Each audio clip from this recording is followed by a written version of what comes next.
राधे राधे शर्मा जी की कहानी चैनल पर आप सबका हार्दिक हार्दिक स्वागत अभिनंदन। आइए आज जानते हैं कि हनुमान जी ने पूरी लंका जलाकर राख कर दी, लेकिन उनकी पूंछ का कुछ नहीं बिगड़ा। आखिर इस पूंछ के पीछे का क्या रहस्य है, ये क्यों नहीं जली? तो यह दृष्टांत उस समय का है जब रावण ने हनुमान जी की पूंछ में आग लगाने का आदेश दिया। तो सभी राक्षस अपने अपने घरों से कपड़ा व तेल ला लाकर हनुमान जी की पूंछ पर तेल में भिगोकर कपड़ा बांधने लगे, लेकिन विभीषण जी के घर से ना कपड़ा आया और ना ही तेल। तब हनुमान जी ने सोचा कि जब विभीषण जी ने चंदा ही नहीं दिया तो इनको प्रसाद भी नहीं मिलेगा, यानी कि पूरी लंका जलेगी लेकिन विभीषण जी का घर नहीं जलेगा क्योंकि इन्होंने चंदा नहीं दिया है। अब हनुमान जी की पूंछ में आग लगा दी गई। आग जब लगती है तो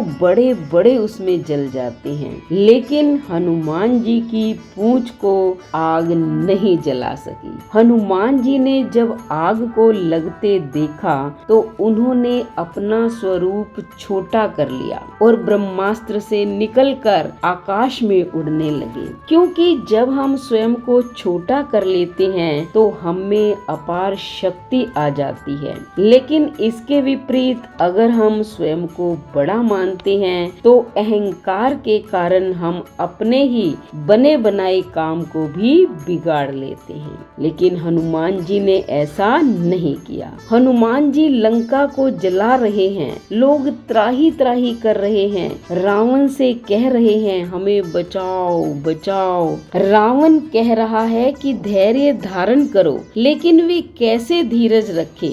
धू धू करके लंका जल रही है। रावण ने बादल बुलाए, लेकिन हवा इतनी तेज थी कि बादल पानी बरसा कहीं और रहे हैं, लेकिन बूंदे कहीं और गिर रही हैं। फिर रावण ने प्रलय के बादल बुला लिए, लेकिन उन्होंने तो आग को और तेज कर दिया। क्या परिणाम निकला? अंत में लंका पूरी जल गई, लेकिन हनुमान जी की पूंछ नहीं जली। कितनी भी आग लगी दिखाई दे, यानी कि विरोध की आग, लेकिन ये विरोध की आग भगवान के भक्तों का कुछ बिगाड़ नहीं सकती। आपने अक्सर देखा होगा कि जब हाथी चलता है तो वो बड़े झूमते हुए मस्ती से चलता है। भगवान भी हाथी की तरह ही है, लेकिन हाथी अगर गांव में आ जाए तो गांव के जो बड़े बूढ़े और श्रद्धालु लोग होते हैं वो हाथ जोड़कर खड़े हो जाते हैं और अपने बच्चों को भी बुलाते हैं और कहते हैं कि बेटा ये गणेश जी हैं, इनके आगे हाथ जोड़ो। हाथी को गणेश जी मानते हुए सभी हाथ जोड़ते हैं। शायद ही किसी पशु के सामने आपने इतने हाथ जोड़े हुए देखे होंगे जितने गणेश जी के आगे जोड़े जाते हैं। लेकिन एक विडंबना और है, जितने भौंकने वाले हाथी के पीछे पड़ते हैं शायद ही किसी के पीछे पड़ते हों।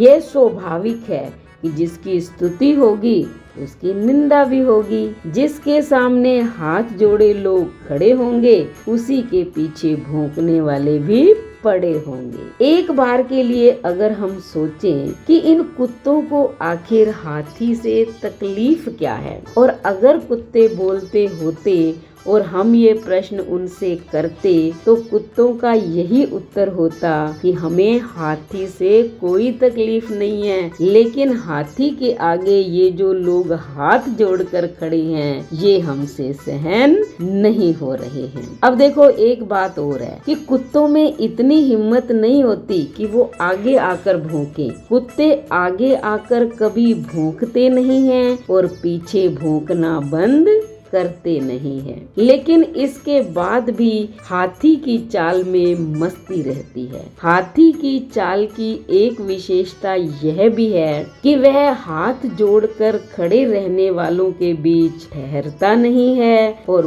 भौंकने वालों की ओर पीछे मुड़कर देखता नहीं है। हनुमान जी भी हाथी की चाल से झूमते हुए आगे आगे चल रहे हैं, क्योंकि उन्हें अपने प्रभु श्री राम पर पर पूरा विश्वास है। अब देखो, हनुमान जी की पूंछ का तो कुछ नहीं बिगड़ा, लेकिन सोने की लंका तो बिगड़ गई। जब हनुमान जी माता के पास पहुँचे, यानी कि सीता माता के पास, तो सीता माता हंसते हुए पूछती है कि हे हनुमान, तुम्हारी पूंछ ने सारी लंका जला दी, लेकिन वह स्वयं नहीं जली, उसका कुछ नहीं बिगड़ा। इसके पीछे क्या रहस्य है? पूंछ में ऐसा कौन सा जादू भरा हुआ है? तब हनुमान जी कहते हैं कि माता, मेरे हृदय में श्री राम जी हैं, वो आगे हैं और पीछे मेरी पूंछ है। ये बहुत बड़ा रहस्य है। आप बताओ माँ कि वानर को भला कौन पूछता है? हमारी पूंछ तो श्री